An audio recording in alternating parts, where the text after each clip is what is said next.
Pansamantala munang pinatitigil ni US President Donald Trump ang pagbibigay ng military aid sa Ukraine kasunod ng nangyaring hindi pagkakaunawaan ng dalawang lider noong Biyernes.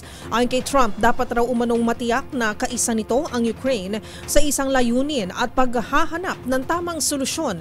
Yan at iba pang mga napapanahong balita mula sa iba't ibang panig ng mundo sa Global Headlines Report ni James Galange. Nagdesisyon na si United States President Donald Trump na pansamantala muna nitong ititigil ang pagbibigay ng military aid sa Ukraine kasunod na nangyaring bangayan ng dalawang lider noong nakaraang linggo. Magugunita rin kasi na binalaan ni Zelensky si Trump na huwag pagkatiwalaan ng Russia na tila hindi naman ikinatuwa ni Trump at sinagot na walang posisyon ng Ukraine para magdikta sa Amerika. Ayon kay Trump, ito ay upang masiguro na ang mga partner nito ay kaisa ng kanilang layunin at upang matiyak na ito ay nakatutulong sa paghahanap ng solusyon.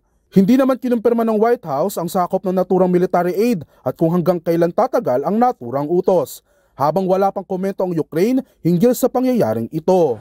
Samantala, nakaranas naman itong umaga ang 88-year-old pontiff na si Pope Francis ng dalawang bagong episode ng acute respiratory failure mula sa niinda nitong sakit na double pneumonia. Dahil dito, muli na namang isinailalim ang Santo Papa sa non-invasive mechanical ventilation upang mas mapadali ang kanyang paghinga.